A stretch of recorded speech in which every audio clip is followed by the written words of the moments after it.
कहते हैं ठंड सिर्फ शरीर नहीं जमाती, वो इंसान का दिल भी परखती है। कुछ लोग ठंड में कँप-कँपाते हैं और कुछ लोग ठंड में भी किसी की मदद नहीं करते। ये कहानी है एक ऐसे गांव की जहां अमीर दिल ठंडे थे और गरीबों का दिल अब भी धड़कता था।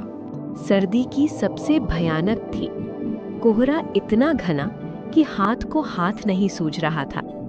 एक साधु फटे कपड़ों में दांत बजाता हुआ गांव की गलियों में घूम रहा था। बेटा, थोड़ी सी मदद कर दो। पहला घर। भाग यहाँ से, हम खुद मर रहे हैं। दूसरा घर। तीसरा घर। साधु लोग ढोंगी होते हैं। एक एक कर हर दरवाजा बंद होता गया। साधु की आंखों से आंसू बहने लगे।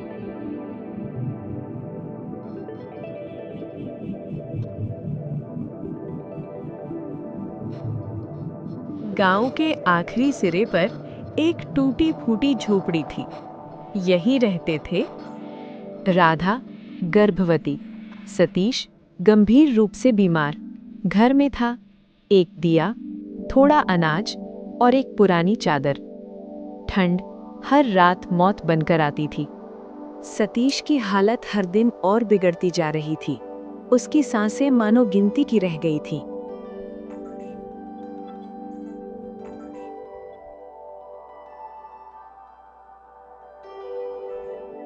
राधा गर्भवती होने के बावजूद सुबह सुबह गांव में मदद मांगने निकली, लेकिन हर दरवाजा उसके लिए बंद था। आखिरकार वो गांव के प्रधान के पास पहुंची।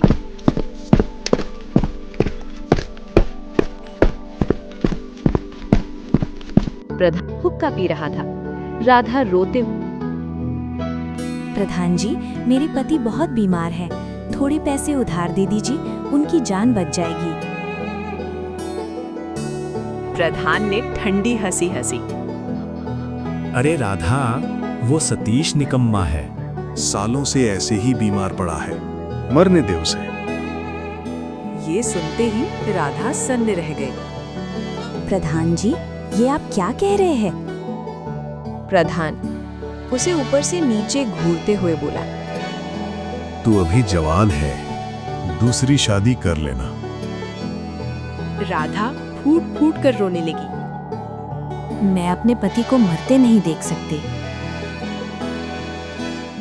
कुछ पल चुप रहने के बाद प्रधान ने कहा, ठीक है, मैं तुझे पैसे दे दूंगा।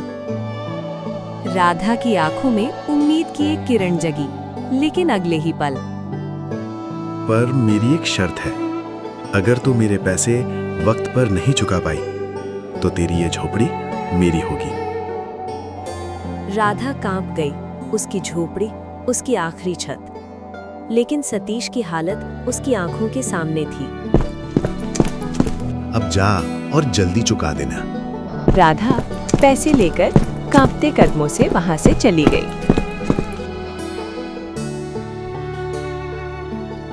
सीधे बाजार गई। सबसे पहले एक कंबल खरीदा। अब सतीश नहीं ठिठरेगा। वो दौड़ती हुई झोपड़ी पहुंची।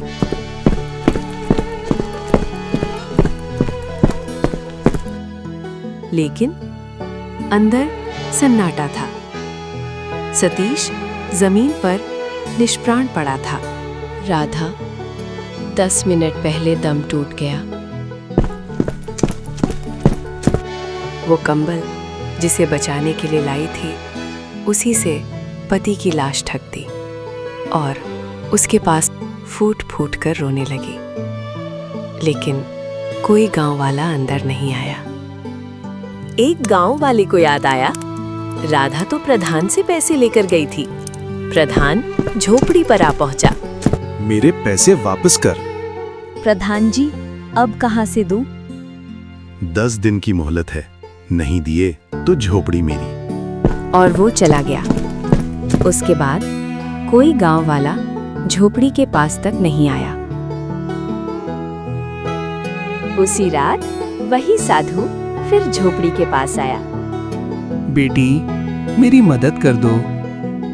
अंदर से राधा के रोने की आवाज आई।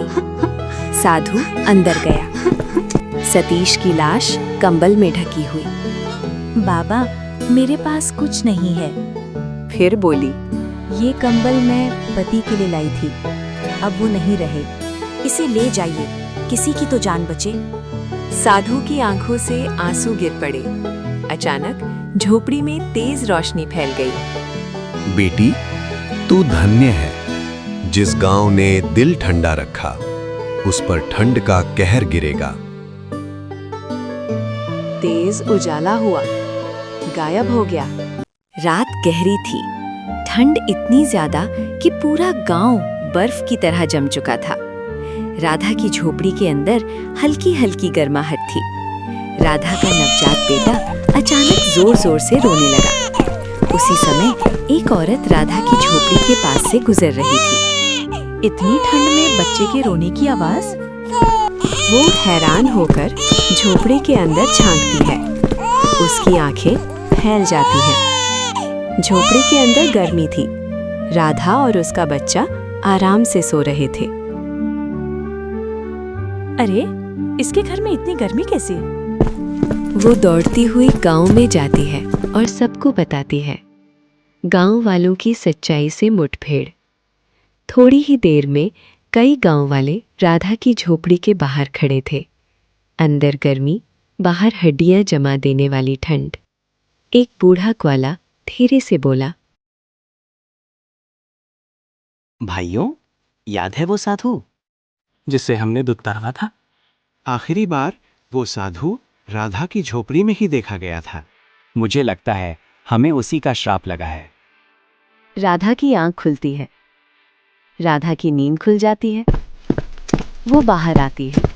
आप सब मेरे घर क्यों आए हैं? राधा, हमें माफ कर दो। हमने साधु को भगाया, तुम्हें अकेला छोड़ा। कृपा करके उस साधु को बुला लाओ। राधा की आंखों में आंसू भर आते हैं। जंगल में तपस्या करता साधु। राधा जंगल की ओर जाती है। वहां घने पेड़ों के बीच वही साधु ध्यान में बैठा था। बाबा, गांव वाले पश्चाताप कर रहे हैं, कृपा करके चल चलिए। चलो देखते हैं उनके दिल नरम हुए हैं या नहीं। श्राप का अंत, इंसानियत की जीत। साधु राधा के साथ गांव आता है। गांव वाले, महाराज, हमें माफ कर दीजिए। साधु और एक मंत्र बोलता है।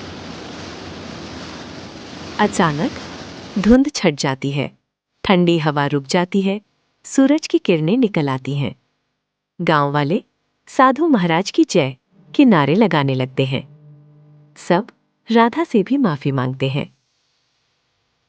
जो गरीब होकर भी किसी को ठंड से बचाए, वो भगवान से भी बड़ा होता है। और जो अमीर होकर दिल ठंडा रखे, उसे ठंड एक दिन घुटनों पर ले आती है। यही थी कहानी ठंड से मरते गरीब। चिड़िया की आत्मा उनके सामने आ जाती है। उसे देखकर वे दोनों घबरा जाते हैं। कांचा जी, मैं तुमसे बहुत प्यार करती थी और तुम मुझे छोड़कर नहीं जा सकते। Welcome to Tony studio TV.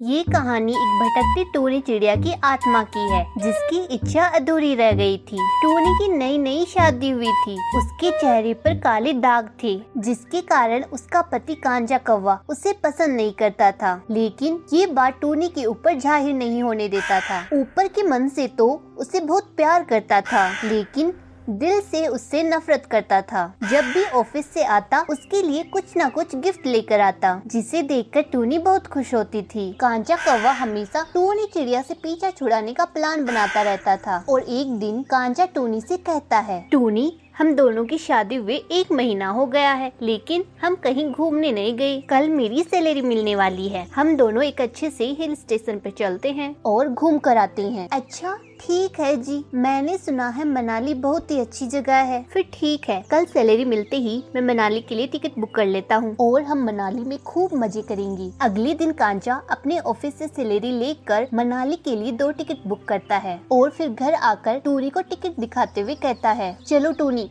Ticket को अच्छी तरह से रख दो, हम लोग परसों फ्लाइट पकड़ेंगे। कल मार्केट जाकर जरूरी सामानों की खरीदारी भी तो करनी है। अजी ये सब छोड़िए, पहले खाना खा लेती हैं, बहुत भूख लगी है। ये कहकर वे दोनों एक साथ खाना खाते हैं और अगले दिन फ्लाइट से मनाली पहुंच जाते हैं और वहां जाकर खूब मजे करते हैं। फिर रात को कांचा टोनी को लेकर बाहर आता है। टोनी वो देखो कितना सुंदर चांद निकला है। जिस तरह चांद में दाग होते हुए भी वह खूबसूरत दिख रहा है, उसी तरह तुम भी बहुत खूबसूरत लगती हो। टूनी बड़े ही ध्यान से चांद को देखने लगती है और तभी कांचा टूनी को चाकू से मार देता है। ये सब देखते हुए टूनी चिड़िया दम तोड़ देती है। तभी वहाँ पर कांचा की गर्लफ्रेंड मोना चिड़िया आती है, जो कांचा के ऑफिस में काम करती थी। फिर वे दोनों मिलकर लाश को गायब कर देते हैं। कांचा और मोना चिड़िया की फ्लाइट रात के 10 बजे की थी।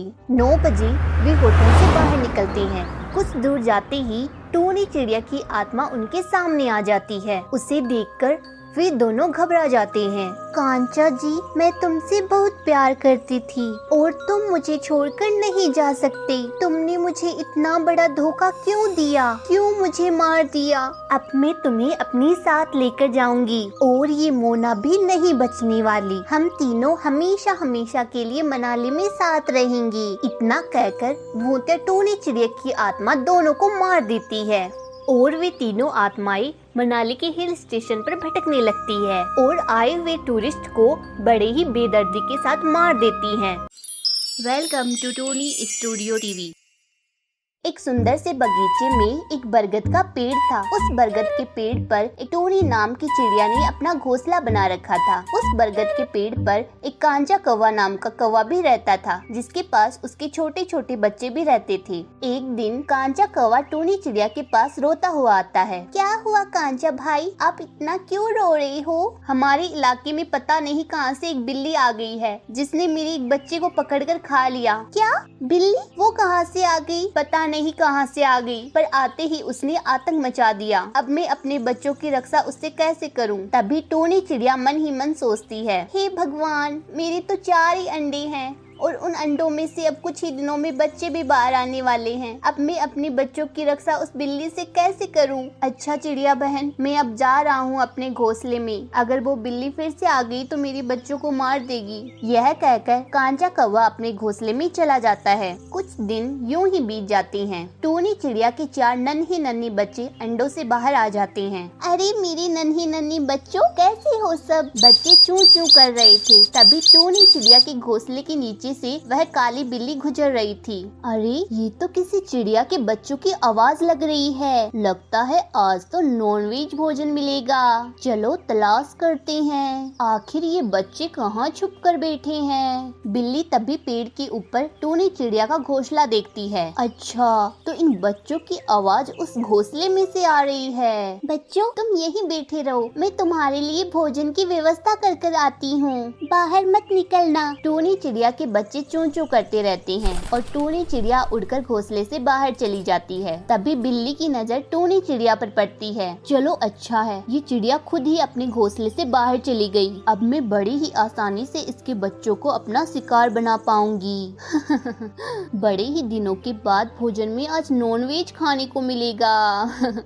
बिल्ली अपनी कातिलाना अदा से धीरे धीरे पेड़ के ऊपर चढ़ती है और फिर धीरे धीरे टोनी चिड़िया के घोंसले के पास पहुंच जाती है। घोंसले में टोनी चिड़िया के 4 नन्हे बच्चे ची ची कर रहे थे। अरे वाह, ये तो कितने मुलायम मुलायम बच्चे हैं। इनका स्वाद तो बड़ा ही मजेदार रहेगा। चलो अब अपनी भूख की शिद्दत को मिटाती हूँ और इन नन्हे बच्चों को अपना भोजन बनाती हूँ। बिल्ली जैसे ही टोनी चिड़िया के बच्चों के पास पास जाती है तभी कांचे कौवे की नजर काली बिल्ली पर पड़ती है। अरे ये तो वही राक्षस काली बिल्ली है जिसने मेरे बच्चों को पकड़कर खा लिया था। अब तो ये टूनी चिड़िया के घोंसले के पास आ गई है, उसके बच्चों को खाने के लिए जा रही है। मुझे कैसे भी करके टूनी चिड़िया के नन्हे नन्हे बच्चों की सहायता करनी होगी। कांचा कौवा उड़ता हुआ तेजी से टूनी चिड़िया के घोंसले के पास जाता है। अरे ये क्या कर रही हो काली बिल्ली, तुमने मेरे एक पुत्र को तो जान से मार ही दिया, अब इन छोटे छोटे नन्हे बच्चों को और अपना शिकार बनाना चाहते हो।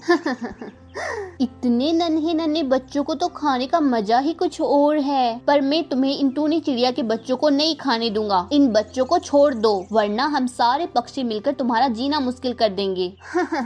तुम पक्षी मेरा क्या कर लोगी? मैं तुम सबको कच्चा चबा जाऊंगी। तुम मेरे शिकार के बीच में मत आओ वरना बेवजह ही मारी जाओगी। काली बिल्ली जैसे ही टूनी चिड़िया के बच्चों को पकड़ने के लिए हमला करती है तभी कांचा कौवा उसे जोरदार चोंच मारता है, जिसकी वजह से काली बिल्ली पेड़ से सीधा नीचे गिर जाती है। अरे इस कौवे ने तो मेरी पूरी हड्डी पसली ही तोड़ दी रे।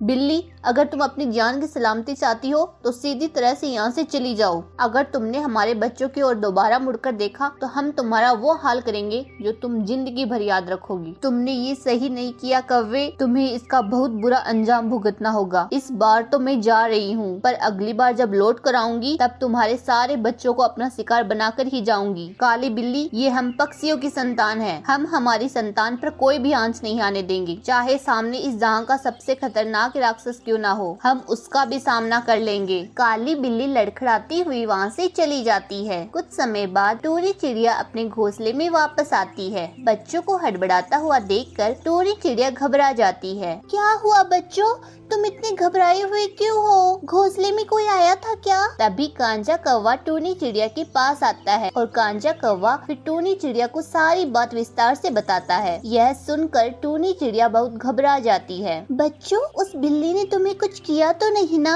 नहीं चिड़िया बहन, मैंने उस बिल्ली को बहुत अच्छी तरह से मजा चखा दिया है, अब दोबारा वह यहाँ आने की हिम्मत नहीं करेगी। पर कौवे भाई, हमें और सावधान रहना पड़ेगा। वो बिल्ली किसी भी वक्त हमारे नन्हे नन्हे बच्चों पर हमला कर सकती है। हाँ चिड़िया बहन, आप चिंता मत करो, मैं आज से ही बहुत सावधान रहूंगा। अच्छा, अब आप अपने बच्चों की देखभाल कीजिए, मैं अपने घोंसले में जाता हूँ। ये कहकर कांचा कौवा अपने घोंसले में चला जाता है। यूं ही रात हो जाती है। सभी पक्षी अपने अपने घोंसले में अपने अपने बच्चों के साथ विश्राम कर रहे थे। तभी वह काली बिल्ली वहाँ प्रकट होती है। चलो अच्छा है, सारे पक्षी सो रहे हैं, अब जाकर उस चिड़िया के नन्हे नन्हे बच्चों को अपना शिकार बनाती हूँ। बिल्ली धीरे धीरे टूनी चिड़िया के घोंसले के पास जाती है और एक झपट में टूनी चिड़िया के एक पुत्र को अपने मुंह में दबाकर वहाँ से भाग जाता है। बच्चे की आवाज सुनकर टूनी चिड़िया घबराकर उठ जाती है। अरे बचाओ, कोई मेरे पुत्र को बचाओ, वो बिल्ली मेरे मासूम पुत्र को पकड़कर ले गई, कोई बचाओ, अरे कोई तो बचाओ। अरे अरे, ये तो चिड़िया बहन की आवाज है, क्या हुआ, ये इतना चिल्ला क्यों रही है? कांचा कौवा उड़ता हुआ टूनी चिड़िया के पास जाता है। अरे क्या हुआ चिड़िया बहन, आप इतना चिल्ला क्यों रही है? कौवे भाई देखो, वो बिल्ला मेरे पुत्र को पकड़कर ले गया, मेरे पुत्र को बचा लो। आप रोइए मत चिड़िया बहन, अब रोने से कोई फायदा नहीं। वो बिल्ली यहाँ से काफी दूर चली गई और अब तक तो उसने आपके पुत्र को मार भी दिया होगा। मेरा बच्चा, इतनी सावधानी बरतने के बाद भी उस बिल्ली ने मेरे पुत्र को मार दिया। चिड़िया बहन, अब रोने से क्या होगा, अब हमें उस बिल्ली का ही कुछ करना होगा, उसका हमेशा हमेशा के लिए खात्मा करना होगा। मैं उस बिल्ली को नहीं छोड़ूंगी। चिड़िया बहन, ये समय जोश से नहीं होश से काम लेने का है। मेरे पास एक उपाय है जिससे उस बिल्ली का हम हमेशा हमेशा के लिए खात्मा कर देंगे। कैसा उपाय कौवे भाई? वो देखिए, नीचे एक गहरा गड्ढा है, हमें किसी भी तरह उस बिल्ली को उस गड्ढे में गिराना होगा। जैसे ही वो बिल्ली गड्ढे में गिरेगी, हम उस गड्ढे में पड़े कचरे में आग लगा देंगे, जिसके बाद वो बिल्ली हमेशा हमेशा के लिए खत्म हो जाएगी। अगले दिन सुबह वो बिल्ली फिर से वहाँ आती है। ओ बिल्ली, हिम्मत है तो मुझे पकड़ कर दिखा। तुम्हें तो मैं कच्चा ही चबा जाऊंगी। तभी बिल्ली टूनी चिड़िया के ऊपर हमला करती है। टूनी चिड़िया वहाँ से उड़ जाती है और बिल्ली सीधा जाकर कचरे के गड्ढे में गिर जाती है। तभी कांचा कौवा उस गड्ढे के कचरे में आग लगा देता है, जिसके बाद उस बिल्ली का हमेशा हमेशा के लिए खात्मा हो जाता है। फिर टोनी चिड़िया अपने बच्चों के साथ खुशी खुशी जीवन बिताने लगती है। हमारी वीडियो का कौन सा पार्ट आपको अच्छा लगा कमेंट करके बताइए। और हाँ, वीडियो अच्छी लगी हो तो इसे लाइक करें, शेयर करें और हमारे चैनल को जरूर सब्सक्राइब करें। Thanks for watching.